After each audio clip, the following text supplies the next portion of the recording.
नाजरीन, मैं जावेद गुल हूँ और मेरी तरफ से आप तमाम व्यूवर्स को मेरा सलाम।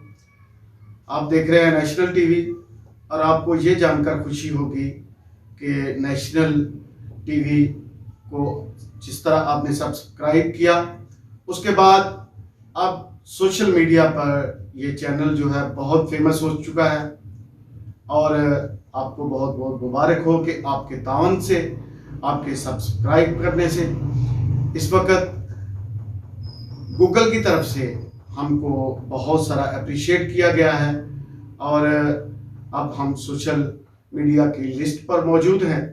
तो आज मैं आपकी एक ऐसी शख्सियत से मुलाकात करवाऊंगा जो आंखों से देख तो नहीं सकते, लेकिन वो दिल की आंखों से इस तरह देख सकते हैं कि ध्यान से बाहर है।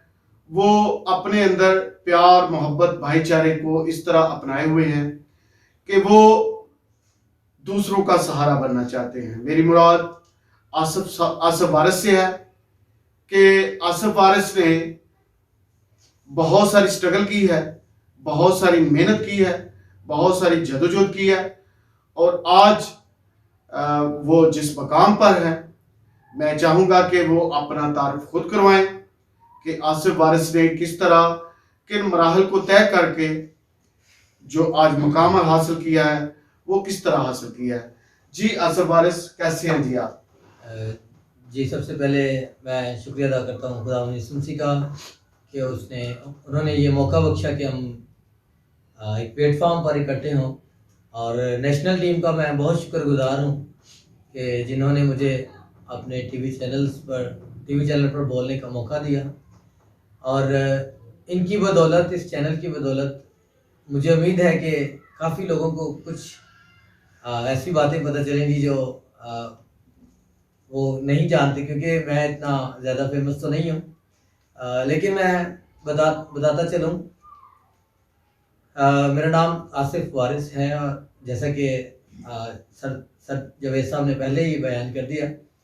और मेरा जो बेसिकली ताल्लुक़ है वो सिंध के शहर हैदराबाद से था, लेकिन उसके बाद चूँकि सिंध में, हैदराबाद में ब्लाइंड बच्चों की तालीम और तरबियत के लिए कोई ख़ास इंतज़ाम नहीं था, तो पेरेंट्स ने मुख्तलिफ़ जगह पर राब्ता करना शुरू किया और डॉक्टर शान अमेरिका से को आए थे, सेवंथ डे एडवेंटिस्ट चर्च की तरफ से। तो उन्होंने हमें उकाड़ा हॉस्टल का बताया, जिसको जनाब फादर अमातो अल्दीनो साहब चला रहे थे। तो सन 2001 में जब हमें उस हॉस्टल का पता चला तो मेरे वालिद साहब मुझे वहाँ पर छोड़ के आए हॉस्टल में, मुझे और मेरे सिस्टर को। उकाड़ा में ये हॉस्टल है जनाब, Christian home for the blind, जिसको फादर अमातो साहब चला रहे हैं अभी भी। तो वहाँ से उकाड़ा से हमने convent high school for the boys, वहाँ से हमने बेसिकली एजुकेशन हासिल की और जो 6 से मैट्रिक क्लास तक वो मैंने Christian convent school for the boys 6 for L उकाड़ा से हासिल की। और उसके बाद चूँकि फादर जी ब्लाइंड बच्चों के साथ बहुत ख़ास मोहब्बत करते थे, तो उन्होंने मुझे कॉन्वेंट गर्ल्स कॉलेज में पढ़ने का मौका दिया। वहाँ पर मैंने 2 साल मैंने स्टडी की और कॉलेज की जितने भी स्टूडेंट्स थे उनमें से मैंने टॉप किया। मैंने 831 मार्क्स लिए तब। और उसके बाद चूँकि वहाँ पर आगे इंतज़ाम नहीं था, फिर मैं लाहौर में आ गया, जहाँ से मैंने बीए पंजाब यूनिवर्सिटी से किया। तो ये था तालीम की तरफ से जो मेरा छोटा सा तारुफ। तो आसिफ साहब, अभी आप स्पेशल एजुकेशन में मास्टर कर रहे हैं। जी जी। तो ये जो तालीम का सफ़र है, ये आपने किस तरह शौक इसका आपको पड़ा कि आप एजुकेशन में इस कदर महारत हासिल कर चुके हैं? बेसिकली तालीम एक ऐसा जेवर है, जिसको जितना पहने उतनी खूबसूरती मिलती है। तो तालीम बेसिकली शौक कुछ ख़ास नहीं था। बस जान छुड़वा ली टीचर से और इधर ऐसे। लेकिन फिर एक ज़हन में बात आई कि अगर एक हम माज़ूर हैं, तो हम तालीम के साथ अपनी इस माज़ूरी को बेसिकली दूर कर सकते हैं। मेरे ख़्याल से और डॉक्टर्स के पास इसका कोई इलाज नहीं है, लेकिन तालीम के पास इसका इलाज ज़रूर मौजूद है। तो कॉन्वेंट स्कूल से आदत पड़ी थी पढ़ने की, उसके बाद आहिस्ता-आहिस्ता फिर जब कॉलेज में नंबर अच्छे आए, फिर और शौक बढ़ता गया। फिर मेरा शौक था कि एमए स्पेशल एजुकेशन करूं, क्योंकि मैं चाह रहा था कि मैं ऐसे ही बच्चों को पढ़ाऊं, ब्लाइंड बच्चों को, क्योंकि मैं इनकी ज़रूरियात से बहुत अच्छी तरीके से वाकिफ़ हूँ। और एमए स्पेशल एजुकेशन में हमें टीच भी यही किया जाता है। तो इस सिलसिले में मेरा ये शौक था कि मैं एमए स्पेशल एजुकेशन करूं, और ताकि इसी सब्जेक्ट में आगे मैं बच्चों को पढ़ा सकूं। असफ साहब, बहुत शुक्रिया कि आपने आज टाइम निकाला। तो एजुकेशन के साथ साथ आप और किन कामों में महारत रखते हैं? जी, एजुकेशन के साथ साथ छोटे रहते तब क्रिकेट मुझे खेलने का बहुत ज़्यादा शौक था। बॉल होती है वो, उसमें प्लास्टिक की, उसमें हम मुख्तलिफ साइकिल की गोलियां डाल के उसके साथ आवाज़ आती थी। फिर हम मुख्तलिफ ट्रॉफीज़ मैंने जीती हैं, खेले हम हॉस्टल लेवल पे हम खेले हैं ज़्यादा कोई। लेकिन बेसिकली हमारे ब्लाइंड क्रिकेट टीम की है पाकिस्तान में, उन्होंने 2 वर्ल्ड कप जीते हैं। जो कि साइटेड जो हैं उन्होंने 1 जीता है, लेकिन जो ब्लाइंड है उन्होंने 2 वर्ल्ड कप जीते हैं। और क्रिकेट एक शौक था, वो टाइम के साथ साथ ख़त्म होता गया। लेकिन सबसे बड़ा ये जो म्यूज़िक हारमोनियम मेरे सामने पड़ा हुआ है, ये ऐसे नहीं पड़ा, लेकिन इसके लिए बहुत मेहनत करनी पड़ी है। इसका सेहरा भी basically Christian home for the blind जो हॉस्टल है उसको ही जाता है।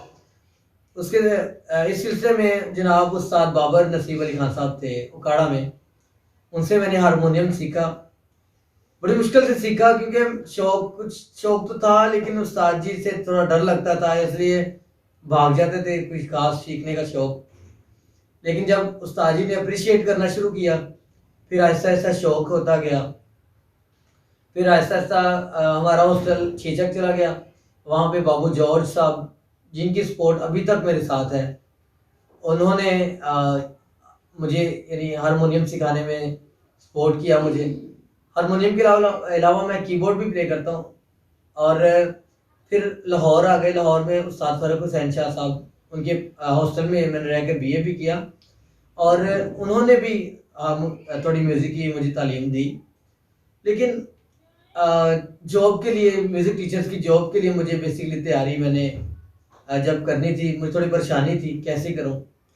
फिर हमारे ही हॉस्टल के एक बहुत ही मोहतरम शख्स जनाब उस्ताद तलत हदायत साहब, वो म्यूज़िक टीचर हैं लाहौर में। फिर मैंने उनसे बेसिकली ज़्यादा आगे म्यूज़िक सीखा। उन्होंने मुझे कीबोर्ड और हारमोनियम की बाकायदा तालीम दी। और म्यूज़िक इस कदर, पहले म्यूज़िक एक मजबूरी थी, फिर शौक बन गया, और शौक अब प्रोफेशन बन गया। फिर बहुत ज़्यादा मैंने इस पे मेहनत की। गवर्नमेंट की तरफ से 11वीं स्केल पर एक टेस्ट होता है म्यूज़िक का, वो फिर हुआ। मैंने डायरेक्टरेट स्पेशल एजुकेशन से उसका टेस्ट पास किया, और खुदावंद की मेहरबानी से सियालकोट में मेरी फर्स्ट अपॉइंटमेंट हुई। तो सियालकोट में मैं म्यूज़िक टीचर के सरप्राइज सर अंजाम दे रहा हूँ। ये था मेरा म्यूज़िक का शौक। तो आजकल आप कहाँ हैं और क्या कर रहे हैं? और मैं चाहूँगा कि इस हवाले से भी आप बताएं कि अब जो आप स्पेशल एजुकेशन कर रहे हैं, उसके बाद आप क्या करना चाह रहे हैं, और इस वक्त आपकी क्या जो सूरत हाल है वो क्या है? आजकल मैं government special education centre Sialkot में जॉब कर रहा हूँ, और इसके साथ साथ मास्टर्स भी मैं कर रहा हूँ। इसके लिए मास्टर्स करने के बाद एक पीपीएससी का टेस्ट होता है, वो कोशिश करूँगी कि पास करके 16 या 17 स्केल में जाएं। और यहाँ पे मैं समड़ियाल में मेरी बड़ी खुशकिस्मती है कि मैं सर जावेद गुल साहब के पास रह रहा हूँ, उनके साथ रह रहा हूँ। और उनके साथ रह ही नहीं रहा, बल्कि उनके साथ वो जो NGOs चला रहे हैं उनके साथ मैं उनका काम बेसिकली मकसद है कि माजूर बच्चों की बहाली के लिए काम करना।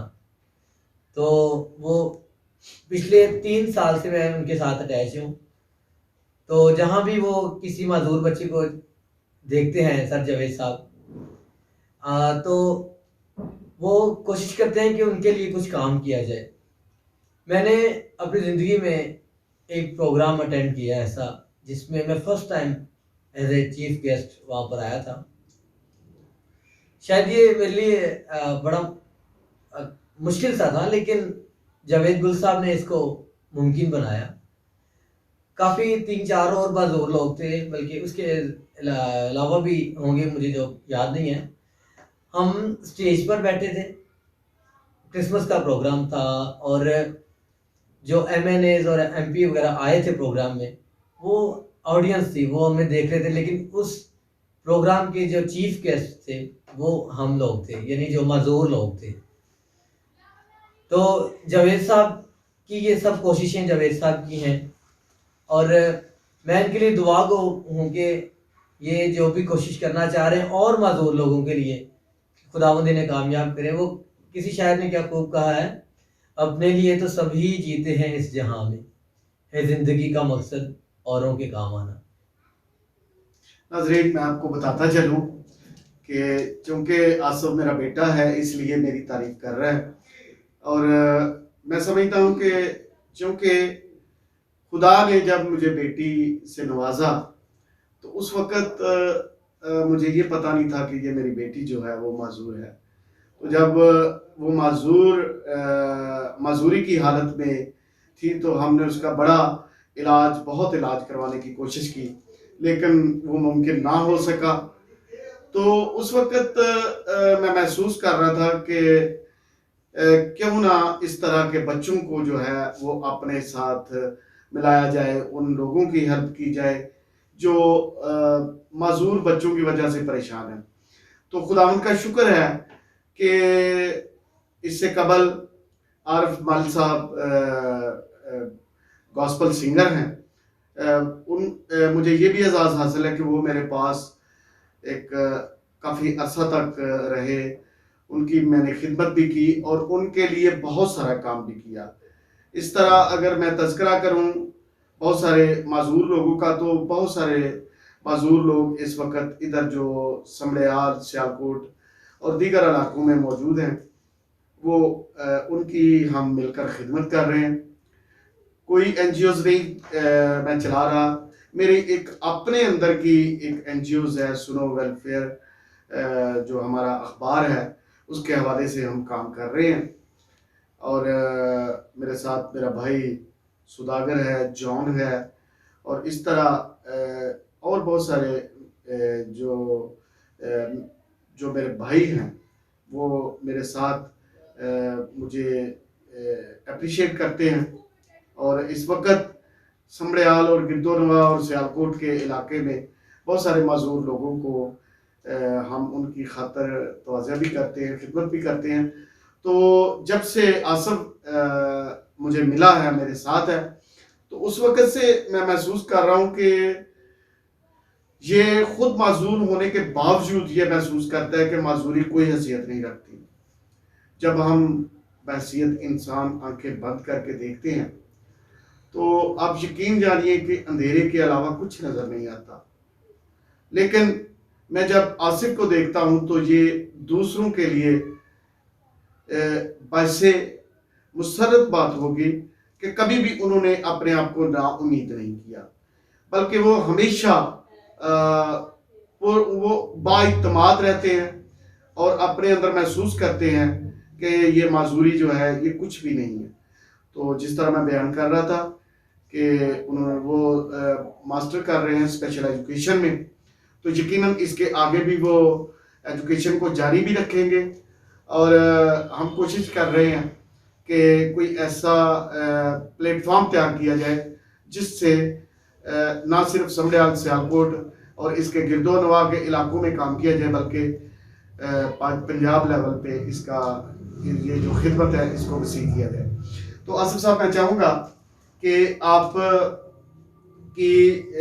आपकी जो कुव्वत है, जो आपकी जो सकत है, आप मुझे अक्सर बताते हैं कि ये जो माजूरी है ये कोई मानी नहीं रखती, तो इसके बारे में आप बताएं कि आप कितने पूरे इत्मीनान हैं और कितने खुद को पावरफुल समझते हैं कि खुदा ने आपको आंखों से बेशक माजूर रखा है, लेकिन उसके बावजूद भी आप स्ट्रगल को जारी रखे हुए। बेसिकली जो मसाइल हैं वो ज़िंदगी का हिस्सा हैं। मसाइल एक माजूर शख्स को भी हो सकते हैं और एक नॉर्मल शख्स को भी। तो मेरे ख्याल से मसाइल इतने मानी नहीं रखते हैं। अगर आपके पास एजुकेशन है, आपको अच्छे लोगों का आपके साथ ताउन है, आपके साथ लोग अच्छे हैं, तो मेरे ख्याल से ये मजदूरी वगैरह ये कुछ कोई मानी नहीं रखती। ये जो मजदूरी है मेरे ख्याल से ये कोई हैसियत नहीं रखती है। लेकिन आजकल जो टाइम चल रहा है, मेरे ख्याल से एक मजदूर शख्स को नॉर्मल शख्स की निस्बत ज़्यादा मेहनत करनी चाहिए। ये मेरा माजूर कोई भी सुने, ये माजूर लोगों के लिए छोटा सा एक पैगाम है कि आप लोग ज़्यादा मेहनत करें, क्योंकि जो एक एजुकेशन के हिसाब से मैं बात करता हूँ कि अगर एक ब्लाइंड शख्स है, उसको पहले एजुकेशन हासिल करनी, पहले रिकॉर्डिंग करवानी पड़ती है, ब्रेल में कन्वर्ट करना पड़ता है मटेरियल। लेकिन इसलिए आप अपने आप को इस तरह का आदी करें कि आपने दोहरी मेहनत करनी है। और आप सबके लिए भी एक छोटा सा पैगाम कि अगर आप किसी माजूर शख्स को देखो, अगर आपने उनको टाइम नहीं देना वो और चीज़ है, लेकिन एक कोशिश करें कि आप उन्हें इग्नोर ना करें। जी सर। जी नाज़रीन, आपने आसिफ की गुफ्तगू सुनी कि किस तरह वो अपने असाब को नातवा नहीं समझते बल्कि पावरफुल समझते हैं, कि उनके कंधे जो हैं वो कितने मजबूत असाब हैं, उनके कितने असाब जो हैं वो कितने मजबूत हैं, और वो कभी भी अपने आप को कमज़ोर नहीं तस्वर करते। तो नाज़रीन, हम ये चाहेंगे कि आसिफ साहब हमें कुछ म्यूज़िक के हवाले से हमें कुछ सुनाएं, और चूँकि आजकल रोज़ों का मौसम शुरू है, तो इसके बाद हम थोड़ी सी उस पर भी रोज़ों के हवाले से भी गुफ्तगू करेंगे। लेकिन मैं चाहूँगा कि आसिफ साहब इस वक्त हमें कोई गीत सुनाएं।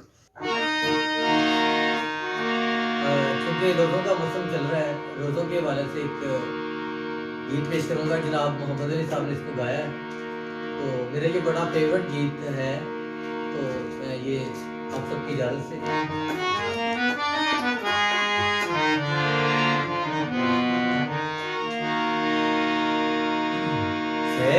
सहज नल मार हथोड़ा वे तो क्यों पे नियत चाय,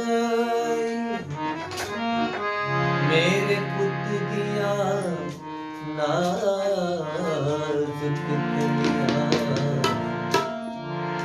जान किलते किल लगावी, एक किल मेरे सीने जड़ गए, मैनू आ जाए पुत दिया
साल पिछले दिनों में हमने कोरोना जैसी वबा को फेस किया है, तो आप सबकी इजाज़त से एक छोटा सा सताइयत अंदरस्ताई में पेश करूँगा।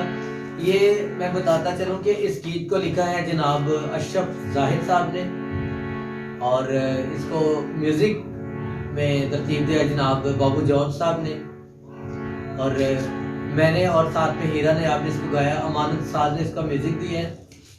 और यूट्यूब चैनल जो कि आज के दौर में अपनी बात पहुंचाने का एक बहुत बड़ा जरिया है, तो आसिफ वारिस के नाम से यूट्यूब चैनल पर आप इसको सर्च भी कर सकते हैं। और मेरे साथ तबले पर अभी मौजूद हैं जनाब यशब साहब, तो आपकी इजाज़त से ये एक स्थायी अंतरा।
आपने आसिफ वारिस की खूबसूरत आवाज़ से गीत सुने, खुदावंद की हम्दो सना सुनी। तो आसिफ साहब से जिस तरह हमने बातचीत की है कि वो किस तरह अपने असाब को मजबूत रखे हुए हैं, तो हमारी ज़िंदगी में भी ऐसे ही होना चाहिए कि हमें नाउम्मीद नहीं होना चाहिए। जिस तरह रोज़ों का सीज़न चल रहा है, और रोज़ों में हमें एक दूसरे की मदद, सब्र और शुक्रगुजारी करनी होगी, ताकि हम खुदावंद यीशु मसीह की तालीमात को अमली जामा पहना सकें। आसिफ साहब, आप ये बताएं कि ये जो रोज़े हैं हमारे, इसे हमने किस तरह गुजारना चाहिए, और ये हमारे जो रोज़े हैं वो किस तरह दूसरों से शेयर करने चाहिए, और इसके जो हमारी तालीमात हैं उस पर वो किस तरह हमें देखने चाहिए।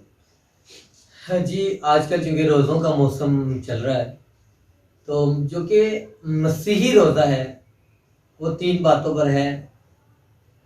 सबसे पहले हमें दुआ करनी है रोज़े में, खैरात करनी है, और उसके अलावा ये है कि हमें अपने आप को नॉर्मल रूटीन में रखना है। ये नहीं कि हमने अपनी सूरत नहीं बिगाड़नी, बल्कि आम माशरे में रहकर, क्योंकि हम सब दूसरे लोगों से मिलते हैं, अपने मुस्लिम भाइयों से, तो ये फील नहीं करवाना कि हमारा रोज़ा है, ये है वो, कुछ नहीं, लेकिन बल्कि हमारा रोज़ा बहुत सादा और बहुत मुनफरिद होना चाहिए दूसरों से।